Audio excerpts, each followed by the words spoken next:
Exactly 125 years ago, students first walked into the Madison Graded School.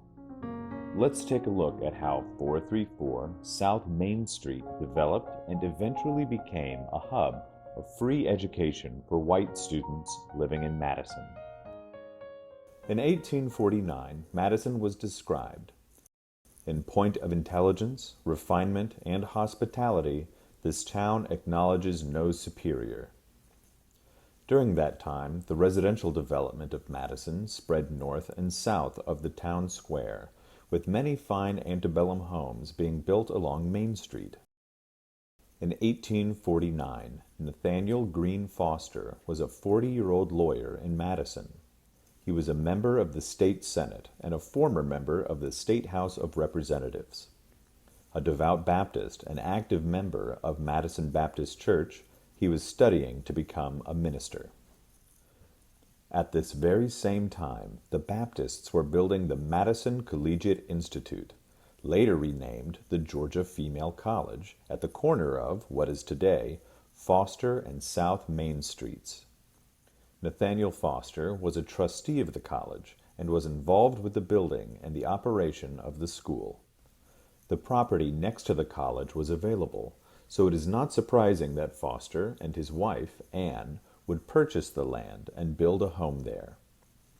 Built circa 1850, the beautiful Italianate home was the scene of many parties for the young ladies of the college and members of the church.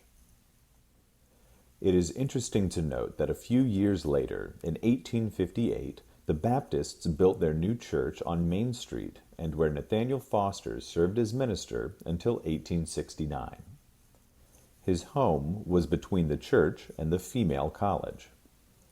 The Nathaniel Green Foster home was the first building on what is now the property of the Madison-Morgan Cultural Center, on the east side of South Main Street, bordered by Foster, Johnson, and Pine Streets.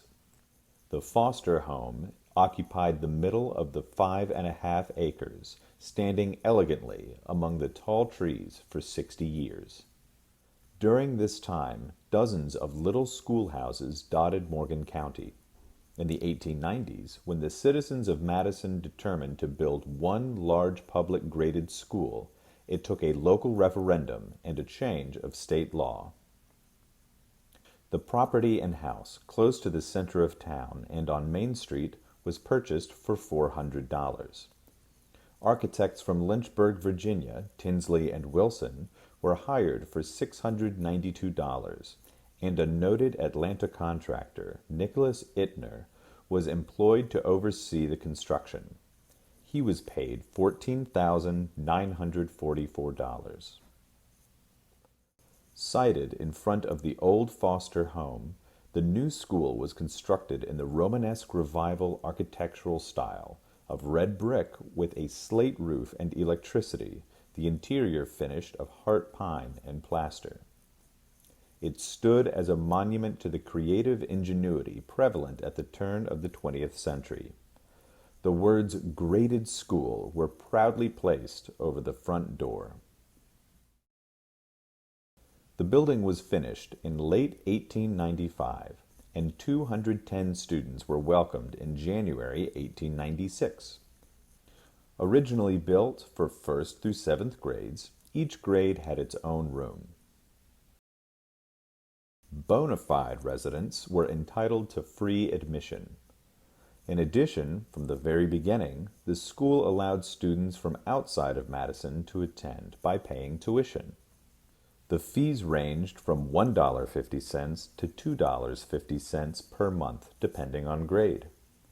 For students from afar, room and board was available in local homes at $8 to $12 per month. This 1901 map of Madison shows the graded school just in front of the old Foster home.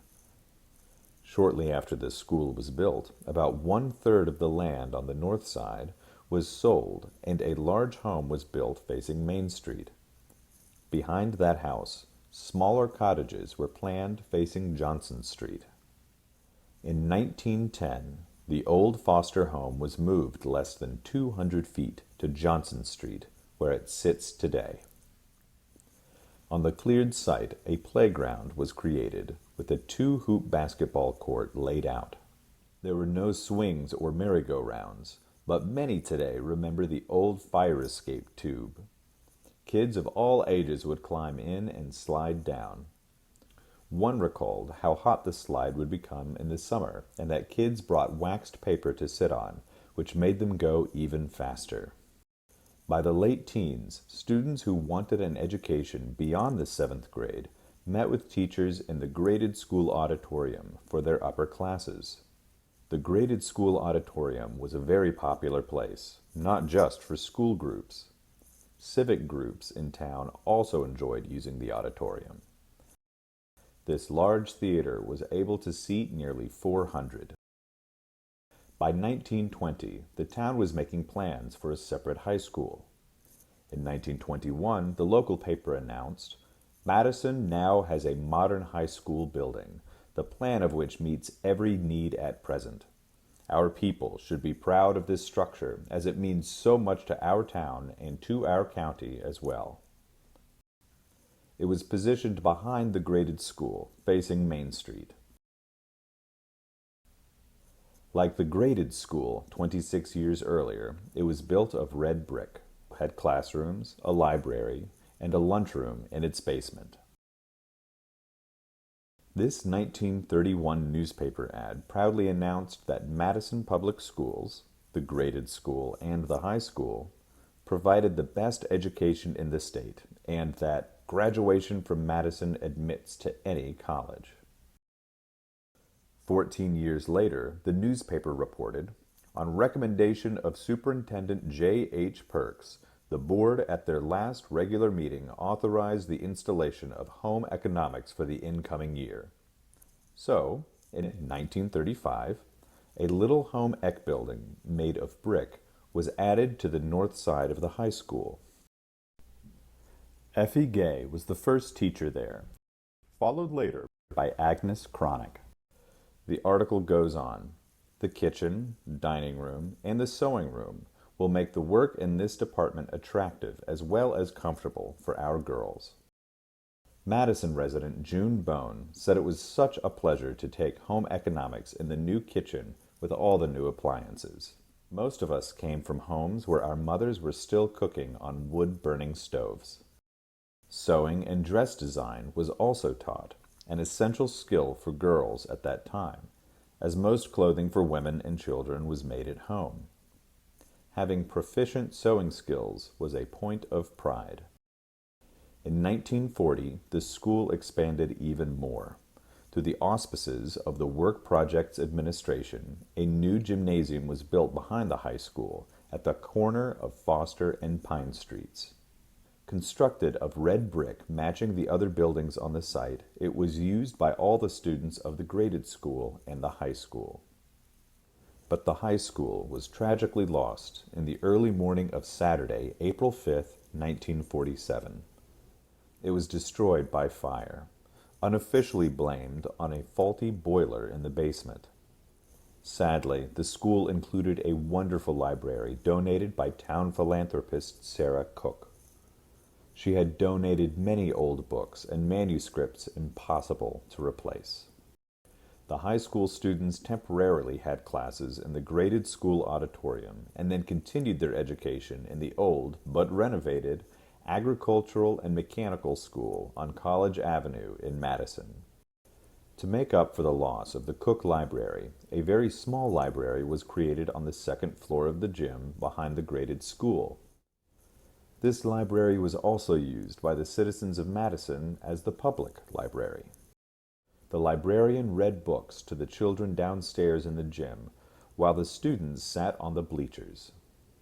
This map of the school property shows the graded school and the gym, which continued operation until 1957. The high school building is gone.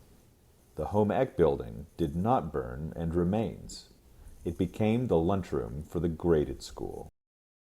In 1957, the city and county school systems consolidated. The 62-year-old graded school building was outgrown, so a new and larger elementary school was built on East Avenue near the newly located high school. For a while, the graded school building was used as a public library until a separate library building was built near the growing school complex. During the 1960s, members of St. Michael and All Angels Episcopal Church renovated the Little Home Ec building for their use. It was also used for a time by the Seventh-day Adventist and Catholic congregations. Also, the private school Magic Land Kindergarten moved into the building with Ruth Williams and Barbara Angle teaching. It remained a preschool into the 1970s. In the early 70s, the building also became a dance studio, with instructor Tommy Dial of the University of Georgia leading the classes. Finally, the Little Home Ec building was torn down in 1975. The Morgan County Foundation then owned the land and buildings and planned to restore the graded school building to create a regional cultural center. The site was needed for parking. The restored old gym became part of the Madison-Morgan Cultural Center, serving as an event hall for celebrations of all sorts. Today, we celebrate 125 years since the school opened its doors to students in Madison, and we celebrate 45 years that this historic building has served the community as the Madison-Morgan Cultural Center.